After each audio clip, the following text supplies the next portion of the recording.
नमस्कार, मैं आपके साथ राजेंद्र कुमार छंगानी न्यूज भारती चैनल से।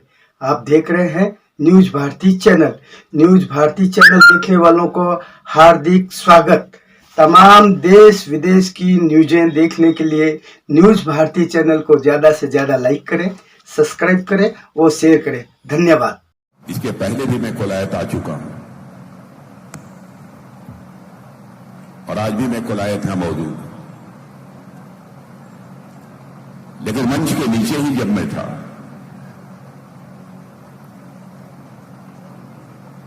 तभी मैंने एक झलक पाई और इस मंच के आने पर मैंने यह प्रत्यक्ष आदरणीय देवी सिंह जी भाटी को देखा तो मुझे बहुत ही सुखद अनुभूति हुई, मुझे आत्मिक संतोष हुआ।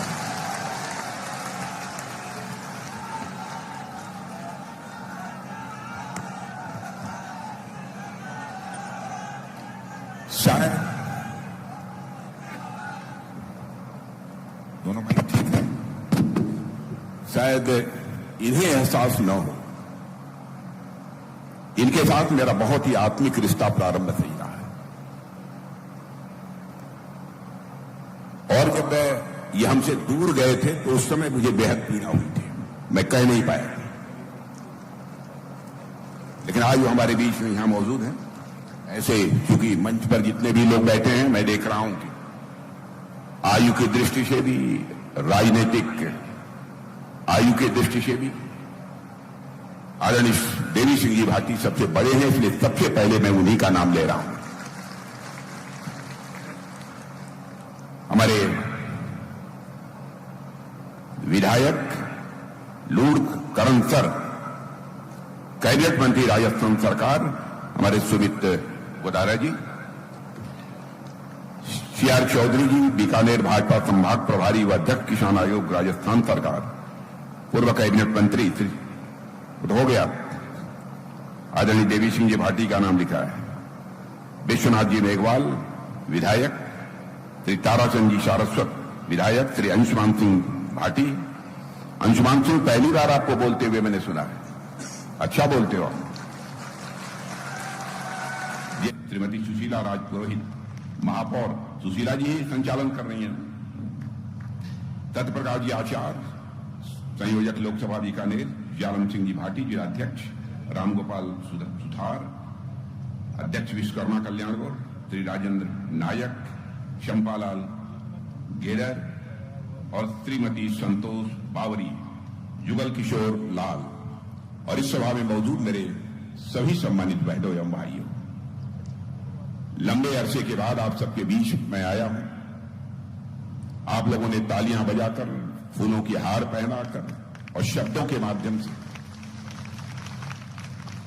मेरा स्वागत किया है।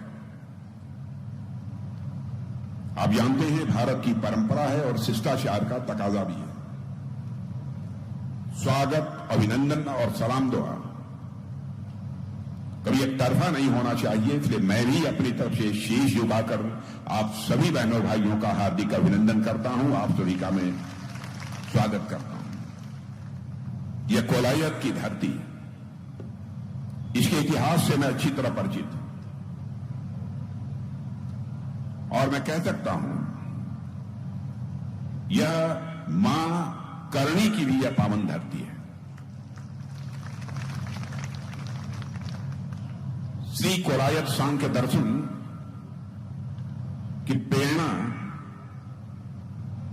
की यह तपोभूमि है। मैं ऐसी पावन भूमि को पुनः शीश झुकाकर हृदय की गहराइयों से प्रणाम करता हूं। आज यदि आपके बीच में आया हूं तो अर्जुन राम जी मेघवाल के लिए आया हूं। अर्जुन राम जी मेघवाल लगातार 15 वर्षों से आपका प्रतिनिधित्व कर रहे हैं। संसद में वह किस प्रकार की अपनी भूमिका निभाते हैं यह भी मुझे बतलाने की आवश्यकता नहीं है। बहुत सोच समझकर ही हमारे प्रधानमंत्री ने इन्हें संसदीय कार्य मंत्री की जिम्मेदारी सौंपी है, इसलिए संसदीय कार्य मंत्रालय की जिम्मेदारी भी इन्हें सौंपी गई है। अन्य जिम्मेदारियां भी हैं, हमारे देश के लॉ मिनिस्टर हैं, कानून मंत्री भी हैं, लेकिन संसदीय कार्य मंत्री की चर्चा मैं क्यों कर रहा हूं? संसदीय कार्य मंत्री ऐसा होना चाहिए यदि कोई विपक्ष का दिन नाराज भी हो गया और संसदीय कार्य मंत्री एक बार उसके सामने खड़ा हो जाए एक बार नाराज विपक्ष की भी पलक नीचे झुक जाए, ऐसा ही संसदीय कार्य मंत्री होना चाहिए। और यह कला मैंने देखा है कि हमारे अर्जुन राम जी मेघवाल के अंदर है। संसद में भी इन्हें सांसद रत्न अवार्ड प्राप्त हुआ। आप सब सौभाग्यशाली हैं, इन्हें सांसद महारत्न अवार्ड भी प्राप्त हुआ है। और संसद में साइकिल से जाने वाले सांसद यदि कोई है तो आपके सांसद अर्जुन मेघवाल जी हैं। और प्राय हर चुनाव में आता हूं, लेकिन पहले जब मैं आया था, आज जब मैं आया हूं, जमीन आसमान का मुझे अंतर दिखाई दे रहा है, मुझे आनंद की अनुभूति हो रही है। और यह माहौल देखने के बाद मुझे लगता है कि मुझे कुछ ज्यादा बोलने की आवश्यकता नहीं। मैं इनसे जानकारी हासिल कर रहा था कि कांग्रेस के प्रत्याशी कौन है, तो उन्होंने कांग्रेस के प्रत्याशी का नाम बताया, लेकिन किसी ने मुझे कहा कि कुछ हमारी आस्था श्रद्धा की केंद्र के बारे में कुछ ऐसे शब्दों का प्रयोग किया था जो नहीं किया जाना चाहिए। मैं जानता नहीं, लेकिन लोगों ने कहा। बहनों भाइयों, हमारी आस्था श्रद्धा ये अलग अलग हो सकती है, लेकिन किसी भी की आस्था और श्रद्धा के जो केंद्र बिंदु है, उस पर कभी चोट नहीं पहुंचाई जानी चाहिए। यदि कोई चोट पहुंचाने की कोशिश करता है तो मैं समझता हूं कि जितने भी निंदा की जाए वह कम है। राजस्थान की धरती तो शौर्य और पराक्रम की धरती है, आज से नहीं, हजारों साल का इतिहास है इस राजस्थान। सारे महापुरुषों का नाम नहीं लेना चाहता। मैं तो बराबर इसके पहले भी राजस्थान आता था तो मैं यही कहता था, राणा की शक्ति, मीरा की भक्ति,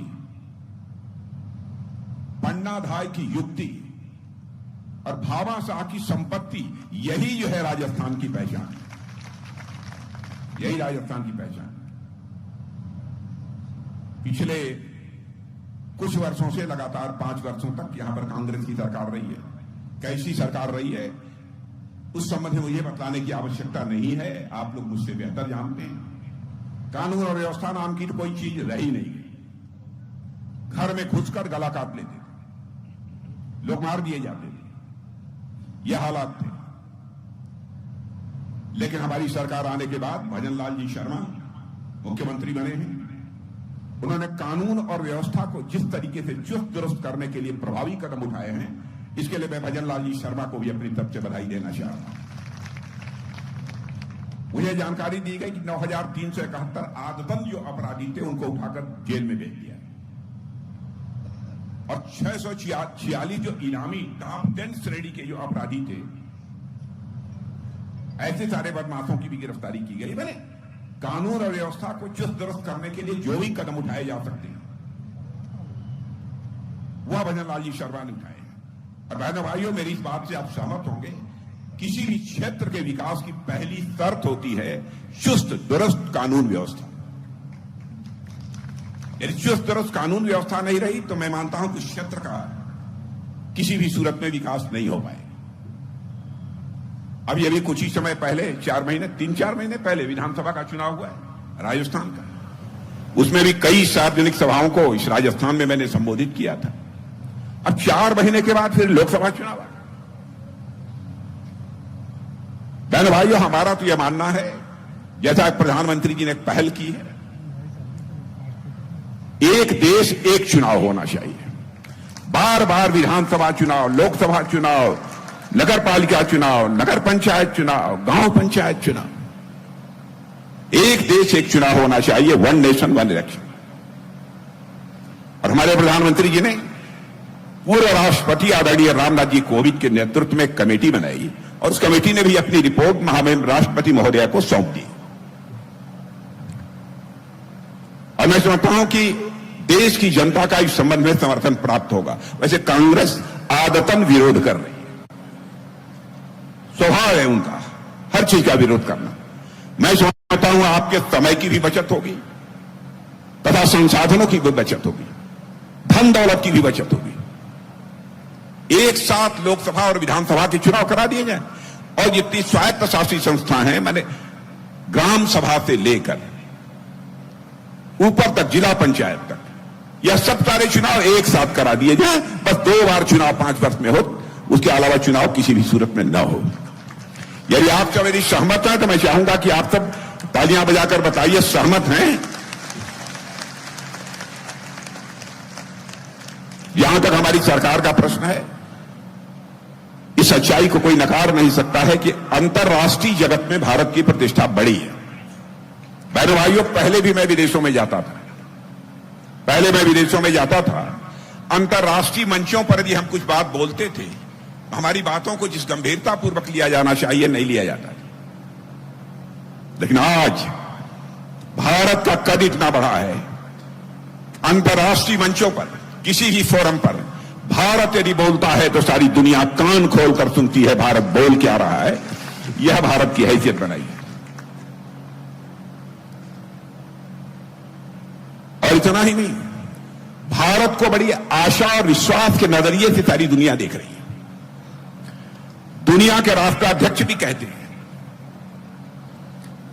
कि पूरे विश्व में 21वीं सदी यदि किसी की होने वाली है तो भारत की होने वाली है। बहनों भाइयों, इससे बड़े गौरव का विषय हम सबके लिए क्या हो सकता है। और इसका श्रेय यदि दिया जाना चाहिए तो हमारे देश के प्रधानमंत्री आदरणीय नरेंद्र मोदी जी को दिया जाना चाहिए। जिस तरीके से उन्होंने इस देश का नेतृत्व किया है, क्या हमारे लिए यह कम फक्र की बात है कि हमारा प्रधानमंत्री यदि दुनिया के दूसरे देशों में जाता है तो यहां पर हमको हिंदू मुस्लिम के आधार पर मुसलमान विरोधी हैं, ये हैं, वह हैं कहकर बदनाम करने की कोशिश की जाती है। बहनों भाइयों, आपको जानकर खुशी होगी, अरब के 5 देशों ने जो उनका सर्वोच्च सम्मान होता है वह पहली बार यदि किसी को दिया है, हमारे भारत के प्रधानमंत्री मोदी जी को दिया। एक छोटी सी घटना मैं बतलाऊं, यहां सेना के लोग भी बैठे होंगे, पूर्व सैनिक बहुत सारे लोग होंगे। हमारे नौसेना के, नेवी के कुछ ऐसे जवान जो कि कतर में काम कर रहे थे और उनको किन्हीं मामलों में वहां की अदालत ने फांसी की सजा दी। गंभीर संकट हम लोगों के सामने पैदा हो गया, मैं भी बेचैन हो उठा। हर के बावजूद हमारे पूर्व सैनिक, हम वर्तमान सेवा में तैनात सैनिकों की जितनी इज्जत करते हैं उतना ही हम अपने पूर्व सैनिकों की भी इज्जत करते हैं।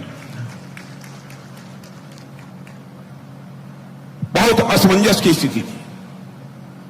हमारे प्रधानमंत्री ने कतर के राष्ट्राध्यक्ष को टेलीफोन मिलाया, आपको जानकर खुशी होगी, और कतर के राष्ट्राध्यक्ष, वहां के राष्ट्रपति ने हमारे 8 के 8 नौ सैनिकों को माफ कर दिया, वह सकुशल भारत चले आए। अभी कुछ दिनों पहले विशाखापट्टनम में वहां के इंटेलेक्चुअल्स, जो वहां के बहुत बुद्धिजीवी समाज के लोग थे, उनको मैं संबोधित कर रहा था तो 2-3 लोग जो कतर से छूट कर आए थे, जिन्हें फांसी की सजा हो गई थी, वो लोग भी मुझे मिले। यह है भारत की हैसियत।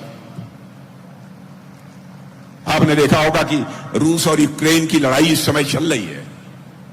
धड़ाधड़ रूस की तरफ से भी मिसाइल चल रहे हैं, गोले चलाए जा रहे हैं, और साथ ही साथ यूक्रेन की तरफ से भी मिसाइल, बम, गोले, तोप, जो कुछ भी हो सकती है सब चलाए जा रहे हैं। जब यह युद्ध शुरू हुआ था तो यहां पर हमारे यहां भारत के रहने वाले बहुत सारे बच्चे जो यूक्रेन में पढ़ते थे, उनके माता पिता ने कहना यह प्रारंभ किया कि मोदी जी चाहे जैसे भी हो, हमारे बच्चों को यूक्रेन से निकालकर आप भारत ले आइए।